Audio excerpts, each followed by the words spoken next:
नाजरीन, चंद महीने पहले इस नामनगार ने ताकत के ख़ास ख़जाने शाही मिलन का ऐलान किया था। अल्हम्दुलिल्लाह 100 से ज़्यादा डब्बे जा चुके हैं। अभी तक इस बारे में किसी की कोई शिकायत नहीं आई है। कोई शिकायत किसी को है तो हमारे नंबर 96 27 70 90 14 पर बता सकता है। आपसे अर्ज़ है कि इसका फ़ायदा उठाएं। ये ताकत का बेहतरीन ख़जाना है और फ़िलहाल मौसम बेहतरीन है।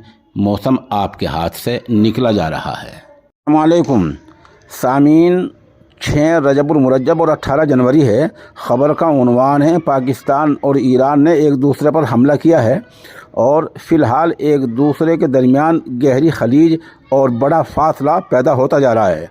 ख़बर से पहले बता दूं कि अमेरिका ने ईरान के हमले की मदम्मत की है और कहा कि ईरान कहता कुछ है और करता कुछ है। बता दें कि ईरान ने कल हमला किया था बलूचिस्तान के सरहदी इलाके में और बताया था कि यहाँ दहशतगर्द छुपे हुए हैं, उनके ठिकानों पर हमने हमला किया है। आज पाकिस्तान ने हमला किया ईरान के सीस्तान इलाके में और कहा है कि यहाँ दहशतगर्द छुपे हुए थे, इसलिए हमने हमला किया है। मतलब ये कि हर एक ने दूसरे पर यही इल्ज़ाम लगाया है कि उसकी फ़लाँ सरहद में फ़लाँ सूबे में दहशतगर्द छुपे हुए थे।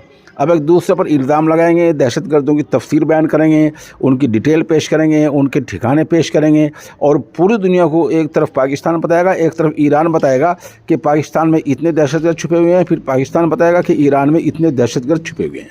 इस दरमियान एक बड़ी खबर ये आई थी कि पाकिस्तान ने अपना सफ़ीर ईरान से बुला लिया है और ईरान के सफ़ीर को पाकिस्तान छोड़ने के आदेश दे दिए हैं। नुकसान किसका कितना हुआ है? ईरान का जो कल हमला हुआ उसमें 2 बच्चे शहीद हुए थे।